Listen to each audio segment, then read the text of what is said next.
다음으로 강덕구 최고위원의 발언이 있겠습니다. 페라리라고 했습니다. 이재명 대통령의 이탈리아 방문에 대해 함께 동행한 우리 기업인이 멜로니 이탈리아 총리의 일처리 속도가 페라리 같다고 했습니다.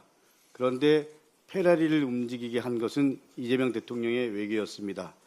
취임 1년 멜로니 총리와 3번의 정상회담이 있었습니다. 우리 기업의 부담이 되었던 규정이 사라졌습니다. 동포들 공인가이드 자격증 민원도 해결했습니다. 화려한 의전이 아니라 국민의 실제 삶을 바꾸는 외교, 그것이 이재명 대통령 외교의 원칙입니다. 이재명 대통령은 이제 G7 정상회의에 참석합니다. 대통령은 세계 중심에서 대한민국의 목소리를 내고 있습니다. 저는 오늘 이 자리에서 진심으로 그리고 절박한 마음으로 말씀드립니다. 대통령은 모든 것을 걸고 대한민국을 위해 뛰고 있습니다. 그런데 우리는 지금 무엇을 하고 있습니까?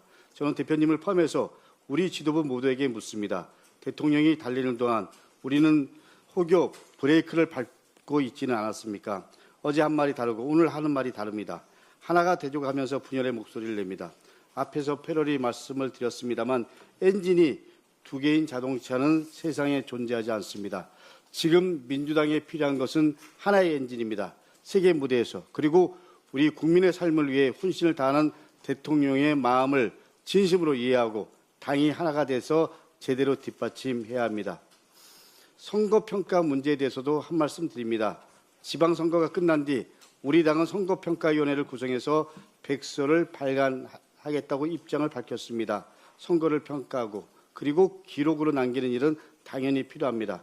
잘한 것은 잘한 대로, 잘못한 것은 잘못한 대로 냉정하게 복귀해야 합니다. 그런데 저는 한 가지 우려를 말씀드리지 않을 수 없습니다. 평가의 핵심은 결과가 아니라 과정입니다. 무엇보다 중요한 것은 평가의 객관성과 그리고 독립성입니다. 선거에 책임 있는 사람들이 스스로 평가하는 방식으로는 국민과 당원의 신뢰를 얻기 어렵습니다. 축구 경기에서 패배한 감독과 코치진이 경기 평가서를 직접 작성한다면 누가 그 결과를 신뢰하겠습니까? 백서는 책임을 정리하는 문서가 아니라 책임을 회피하는 문서가 되어서는 안 됩니다. 이번 지방선거 과정에서 국민들께서는 분명한 경고를 보내주셨습니다. 이재명 대통령께서도 납득하기 어려운 결과가 있었다. 이길 선거를 졌거나 반드시 이겨야 할 곳에서 졌다면 성공이라고 할 수 없다고 말씀하셨습니다.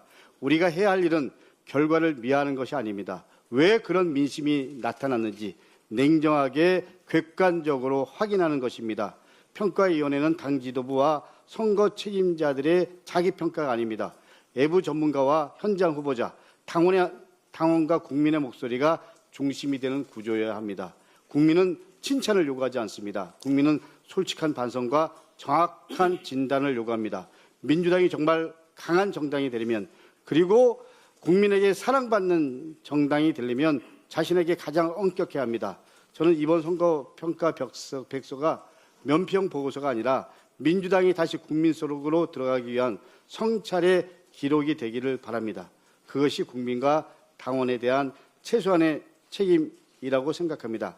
분명하게 다시 한번 말씀드립니다. 어떤 현란한 수사를 쓰고 어떤 명분을 내세우더라도 당원은 압니다. 결국 마지막은 당원의 선택이고 당원의 판단이고 당원의 입장입니다. 당원은 영원하지만 당권은 유한하다는 말씀 분명히 드립니다. 이상입니다.